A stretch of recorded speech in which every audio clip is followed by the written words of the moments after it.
Bismillahirrahmanirrahim. Assalamualaikum warahmatullahi wabarakatuh. Perkenalkan, nama saya Muhammad Ramadi dengan NPM 181801117. Jadi video ini dibuat untuk video tambahan. Ada dua pertanyaan. Pertanyaan pertama, skenario kemarin, apakah orang ini frozen shoulder atau bukan? Kemudian untuk pertanyaan kedua, bagaimana biomekanika dari quadriceps dan hamstring gitu ya.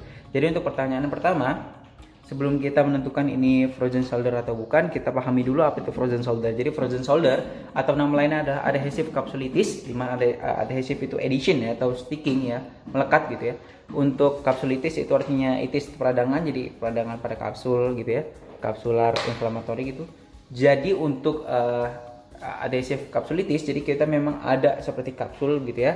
Kemudian ada jaringan tipis yang ketika dia memang meradang, dia akan mengalami kekakuan dan rasa nyeri yang luar biasa. Ini disebut dengan frozen shoulder, di mana memang pasien-pasien frozen shoulder dia bakal kekurangan kemampuan untuk menggerakkan bahunya karena memang ada peradangan di kapsul tersebut gitu.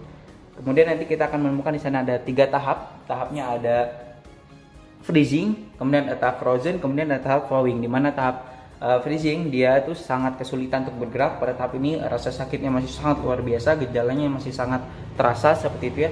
Kemudian dia naik ke tahap frozen di mana dia mulai sedikit bisa menggerakkan tangannya. Kemudian pada tahap thawing dia mulai kembali kepada gerakan yang bebas tapi secara pelan-pelan ya gitu. Nah, untuk sampai ke tahap yang thawing tadi ini membutuhkan waktu yang cukup lama, relatif beberapa tahun, tergantung beberapa referensi. Ada yang mengatakan 2,5 bahkan 3 tahun gitu ya. Tapi dengan beberapa treatment tertentu bisa dipersingkat seperti itu ya. Karena ini penyakit sebenarnya self limiting. Jadi memang tanpa pengobatan pun dia sebenarnya bisa sembuh sendiri, tapi dalam jangka waktu yang cukup lama gitu. Nah, bagaimana kita bisa menentukan orang ini apakah dia frozen shoulder atau tidak? Nah, pertama kita lihat dulu bagaimana kita menentukannya. Pertama, orang yang frozen shoulder itu pasti dia kesulitan untuk menggerakkan tangannya, baik secara aktif maupun pasif. Nah, gitu. Maksudnya apa? Aktif kan gerakan ketika kita minta pasien, Pak gerakan tangannya. Nah, dia bisa gerakin tangannya, ini aktif. Untuk pasif kita bantu atau dokter atau perawat gitu kita bantu untuk angkat. Nah, bisa, itu pasif. Nah, untuk frozen shoulder, baik aktif maupun pasif dia tidak bisa. Kenapa? Ketika aktif dia sakit, ketika bantu pun ya dia masih sakit karena memang ada peradangan. Sedangkan kalau misalnya kita pasif dia bisa, berarti bukan ada peradangan di sana. Sedangkan melainkan ototnya saja, ototnya atau tendonnya gitu yang bermasalah, bukan pada peradangan gitu ya, bukan pada frozen shoulder masalahnya gitu. Ini untuk tes fisiknya atau pemeriksaan fisiknya. Tapi kalau dari anamnesis kita bisa tanya apakah bapak ini diabetes? Misalnya kenapa diabetes? Karena sebagian besar orang yang terkena frozen shoulder ini dia ada riwayat diabetes gitu ya. Kemudian apakah dia ada riwayat jatuh, accident, kecelakaan gitu? Karena memang frozen shoulder ini bukan disebabkan karena kecelakaan gitu ya. Karena ada peradangan gitu.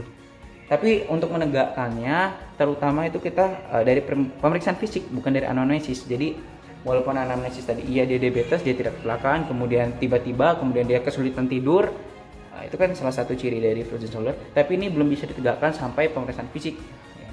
Walaupun pemeriksaan tanpa. Kemudian untuk pasien ini apakah frozen shoulder? Kita lihat dulu pasien ini. Pertama dia belum dilakukan pemeriksaan fisik ya, belum bisa ditentukan ini apakah frozen shoulder atau bukan. Tetapi dia ada beberapa tanda ya, memang kemungkinan dia ini kan nelayan ya, jadi dia ini kerja berlebihan, bebannya lama, kemudian dalam jangka waktu yang lama, kemungkinan ini adalah nyeri sendi biasa. Jadi memang dia ini karena bebannya terlalu berlebihan sehingga dia ada stres yang luar biasa pada ototnya, sehingga terjadi nyerinya bukan karena frozen shoulder atau karena peradangan, memang karena dia ini nyeri sendi biasa gitu, karena memang kelebihan beban, aus ya. Nah, jadi pasien ini kemungkinan memang bukan frozen shoulder juga. Di sini ada tidak ada kelemahan otot juga ya. Ya, tidak ada kelemahan otot gitu. Jadi kemungkinan frozen shoulder bisa disingkirkan di sini ya. Itu pertanyaan pertama sih. Untuk pertanyaan kedua, apa ya tadi ya? Oh ini biomekanika dari quadriceps dan hamstring. Gitu. Untuk quadriceps dan hamstring ya. Quadriceps itu di sana ada 4 otot, ada otot rectus, ada vastus, ada rectus femoris, ada vastus intermedialis, medialis, lateralis, di mana yang intermedialis ini tertutup oleh rectus. Maksudnya ketika rectus kita buka baru lihat di situ ada vastus. Ada 3 vastus. 3 vastus itu originnya sama-sama di femur. Kemudian untuk rectus itu dia ada di originnya di iliac gitu ya. Tapi keempat ini semuanya insersionya ada di tendon gitu. Nah, quadriceps atau yang ada di bagian anterior kaki kita ini bertanggung jawab untuk ekstensi, untuk knee ekstensi atau lutut ya. Jadi lutut ekstensi itu ditanggung jawab oleh bagian anterior gitu. Untuk yang posterior atau hamstring di sana ada 3 otot. Ada biceps femoris, kemudian ada semitendinosus, kemudian ada semimembranosus. Nah, 3 ini bertanggung jawab untuk fleksi, kebalikan dari quadriceps tadi. Jadi mereka ini bekerjanya ganti-gantian gitu ya.